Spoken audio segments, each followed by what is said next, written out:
പിതാവിൻ്റെയും പുത്രൻ്റെയും പരിശുദ്ധാത്മാവിൻ്റെയും നാമത്തിൽ ആമേൻ. പ്രിയ സഹോദരങ്ങളെ, ഇന്നെനിക്കു നിങ്ങളോട് പങ്കുവെക്കാനുള്ള വിഷയം ലോക സമാധാനം ക്രൈസ്തവ വീക്ഷണത്തിൽ എന്നതാണ്. പ്രിയ സഹോദരങ്ങളെ, ലോകം ഇന്ന് സമാധാനത്തിനായി ദാഹിച്ചുകൊണ്ടിരിക്കുകയാണ്. എന്നാൽ ക്രിസ്തീയ ദർശനത്തിൽ സമാധാനം എന്നത് വെറുമൊരു ഉടമ്പടിയല്ല, മറിച്ച് അതൊരു ജീവിതമാർഗമാണ്. 1-ാം നൂറ്റാണ്ടിലെ ക്രിസ്ത്യാനികൾ റോമൻ സാമ്രാജ്യത്തിൽ ചെറിയ ന്യൂനപക്ഷമായിരുന്നിട്ടും സ്നേഹത്തിലൂടെയും ക്ഷമയിലൂടെയും ലോകത്തെ മാറ്റിമറിച്ചു. വിശുദ്ധ പൗലോസ് ശ്ലീഹ ഫിലിപ്പിയർക്ക് എഴുതിയ ലേഖനത്തിൽ 4-ാം അധ്യായം 7-ാം വാക്യത്തിൽ ഇപ്രകാരം പറയുന്നു: സകല ഗ്രഹണത്തെയും കവിയുന്ന ദൈവത്തിന്റെ സമാധാനം നിങ്ങളുടെ ഹൃദയങ്ങളെയും നിങ്ങളുടെ നിവേദനങ്ങളെയും ക്രിസ്തുയേശുവിൽ കാത്തുകൊള്ളും. ദൈവത്തിന്റെ സമാധാനം മനുഷ്യന്റെ യുക്തിക്കോ ബുദ്ധിക്കോ പൂർണ്ണമായി ഗ്രഹിക്കാൻ കഴിയുന്ന ഒന്നല്ല, കാരണം അത് അമാനുഷികമാണ്. പ്രതികൂല സാഹചര്യങ്ങളിലും നമ്മുടെ മനസ്സിനെ പതറാതെ കാത്തുസൂക്ഷിക്കുന്ന ഒരു കാവൽക്കാരനെപ്പോലെ ഈ സമാധാനം പ്രവർത്തിക്കുന്നു.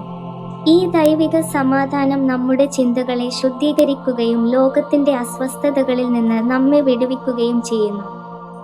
നമ്മുടെ സഭാപിതാവായ വിശുദ്ധ ഇഗ്നാത്തിയോസ് ആന്തിയോക്യായുടെ വാക്കുകൾ ഇവിടെ ഏറെ പ്രസക്തമാണ്. അദ്ദേഹം പഠിപ്പിച്ചു, സമാധാനം എന്നത് യുദ്ധത്തിന്റെ അഭാവം മാത്രമല്ല, മറിച്ച് ദൈവത്തിൽ ഐക്യപ്പെട്ട ഹൃദയങ്ങളുടെ സ്നേഹപൂർവമായ യോജിപ്പാണ്. യുദ്ധമില്ലാത്ത ഒരു സ്ഥലത്ത് പോലും ഹൃദയങ്ങൾ തമ്മിൽ യോജിപ്പില്ലെങ്കിൽ അവിടെ യഥാർത്ഥ സമാധാനം ഉണ്ടാകില്ല. ഒരു വീട്ടിലെ അംഗങ്ങൾ തമ്മിൽ സംസാരമില്ലാത്ത അവസ്ഥ യുദ്ധമല്ലെങ്കിലും അത് സമാധാനവുമല്ല, അവിടെ ഭയാനകമായ നിശബ്ദത മാത്രമാണുള്ളത്. പരിശുദ്ധ ത്രിത്വത്തിലെന്ന പോലെ സ്നേഹപൂർവമായ ഒരു യോജിപ്പാണ് ക്രിസ്ത്യാനികൾക്കിടയിൽ ഉണ്ടാകേണ്ടത്. യഥാർത്ഥ സമാധാനം നമ്മുടെ ഉള്ളിൽ നിന്നാണ് ആരംഭിക്കേണ്ടത്.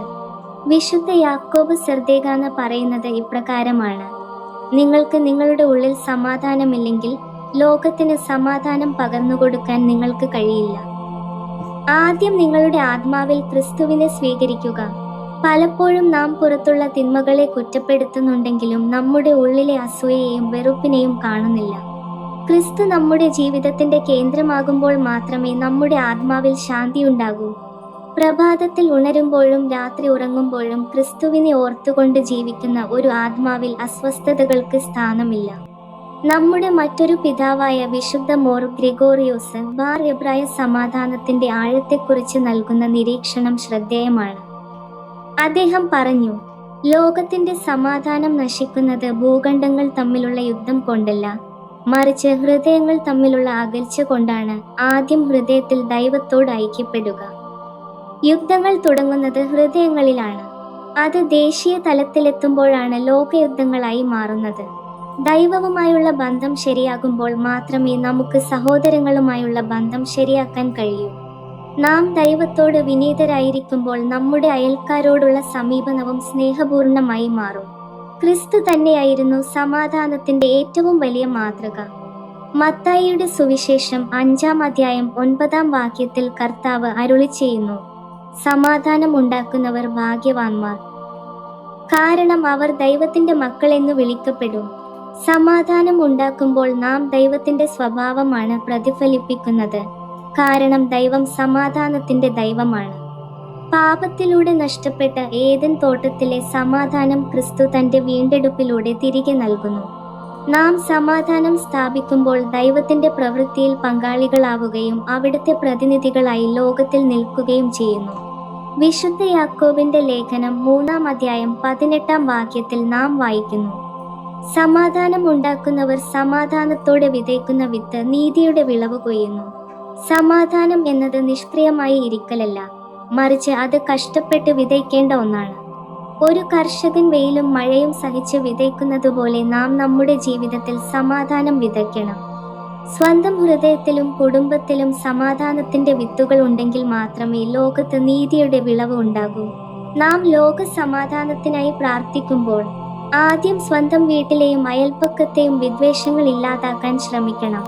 പൗലോസ് ശ്ലീഹ തിമോത്തിയോസിന് എഴുതിയ 1-ാം ലേഖനത്തിൽ 2-ാം അധ്യായം 1-ാം വാക്യത്തിൽ ഇപ്രകാരം ഉപദേശിക്കുന്നു: എല്ലാ മനുഷ്യർക്കും വേണ്ടിയും രാജാക്കന്മാർക്കും എല്ലാ അധികാരികൾക്കും വേണ്ടിയും നിവേദനങ്ങളും പ്രാർത്ഥനകളും അപേക്ഷകളും നന്ദിസ്തോത്രങ്ങളും കഴിക്കണം. ശത്രുക്കൾക്കും നമ്മെ പീഡിപ്പിക്കുന്നവർക്കും വേണ്ടി പ്രാർത്ഥിക്കുന്നത് ക്രിസ്തീയ സമാധാനത്തിന്റെ വലിയ അടയാളമാണ്. പ്രതികാരത്തിനു പകരം പ്രാർത്ഥന തിരഞ്ഞെടുക്കുന്നതാണ് ലോകത്തെ മാറ്റാൻ കഴിയുന്ന ഏക ശക്തി.